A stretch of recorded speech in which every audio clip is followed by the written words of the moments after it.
I shouldn't laugh about it, but I sort of do. I went to Phuket for 4 weeks with a couple of my... 4 weeks? That's a big trip. Yeah, it was just under that or something. It was 20... Oh, something. Yeah, it was a long time. Too long. And I didn't do a thing. Not one thing. Yeah. I had the best off season I've ever had. That was the greatest trip I've ever done in my life. But come back and it was bad. She was bad. Did you know you weren't in good shape? Because you got called to a meeting, didn't you? Yeah, I was extremely naive.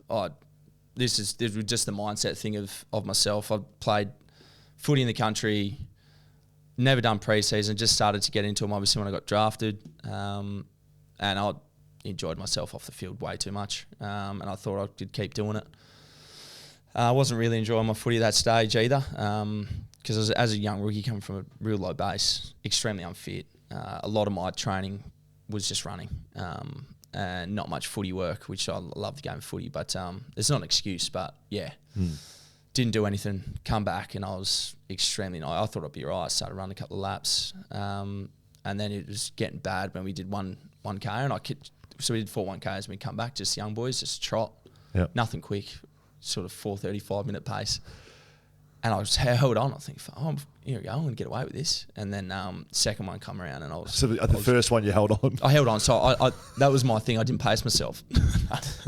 But no, I held on. And then second one come around and I was really going like it was getting real bad. And then Brady Rawlings started jogging with me. And then Kof grabbed me and pulled me out.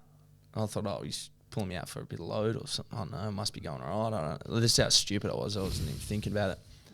Pulled me out, but then find out later I got pulled into a meeting and they pulled me out because it was extremely embarrassing for the footy club and myself and everyone. So, did you think you were walking into a meeting to tell you that it was embarrassing? No. So I'm thinking, it's just that day one sort of meeting. Simo's trying to catch up their run, and he's like, "Gov, you coming in first, catch up." And I've walked in, and as soon as I walked in, there was 15 different officials from the footy club there. You know that's not good when you've got a lot of people in the room. And then Simo was sort of pacing around a bit. Vozo was there.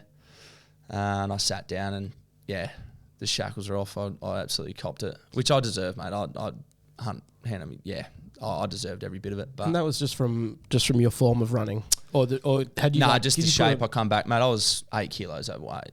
Right. Like I was so significant. You could physically see it? Oh, yeah. And I'm not a natural runner. Mate, I literally...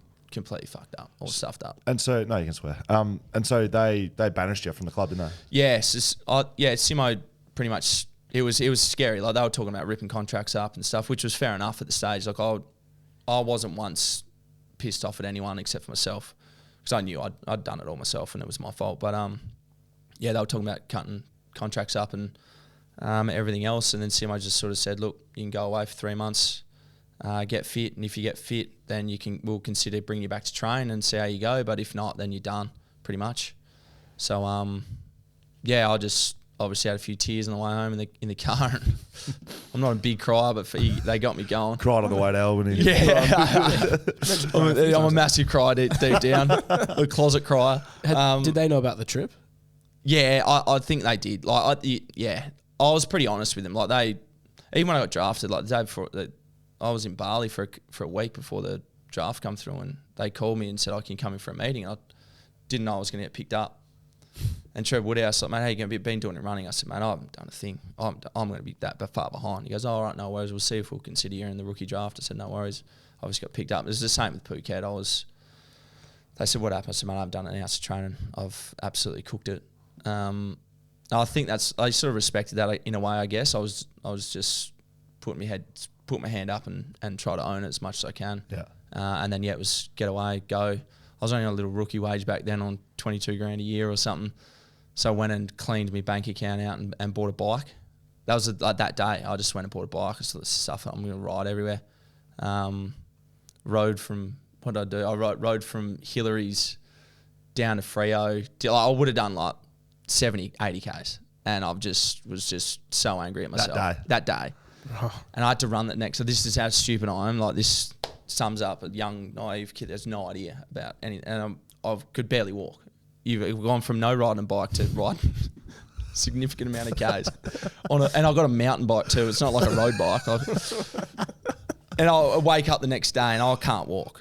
I cannot walk. And I was lucky that Martin Nikoski, he was sort of delegated to look after me and get me through. So I had to train in the mornings before training, and then afternoons when all the boys had left. And that was sort of the hardest thing. Like I'd let mates down, family down, teammates down, club down.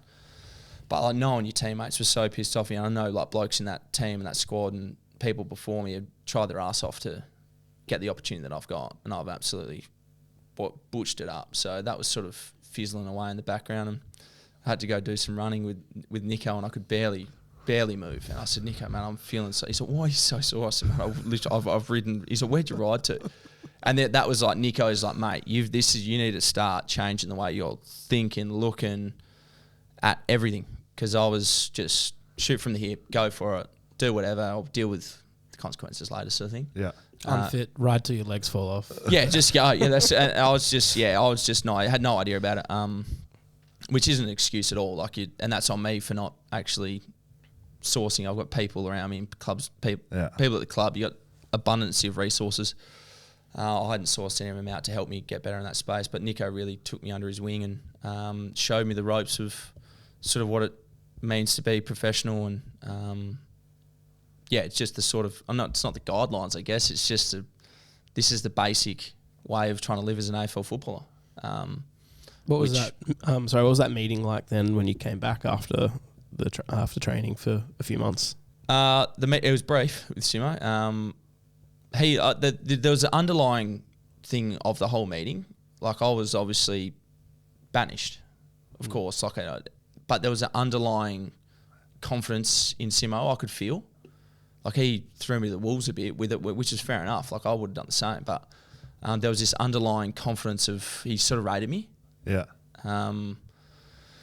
I felt like there's people at the club that sort of rated me, and I thought, these guys they're not cunting me. They could eat, like I would have sacked me for sure, but they didn't. So they've got some sort of beliefs there. So I was sort of had this underlying belief of everything. And I come back with Simo, and he's like, mate, I'm proud of what you've done, and well done. Like you've just got yourself into good shape. You're still fair way behind, but you need to keep working at it.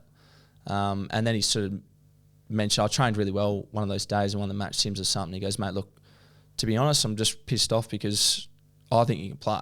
I want you in my side. I'm pissed off that you didn't come back in good nick. So it's very hard for me to pick you. And I was like, well, all right. No one's really said that to me. No one's really given me that sort of belief, I guess. And it wasn't much, and he probably wouldn't even remember it, but it was just enough for a young kid like that to go, all right, well, I don't want to let him down now. I've let all these other people down. I've got an opportunity to try and redeem myself, and I ended up playing that year.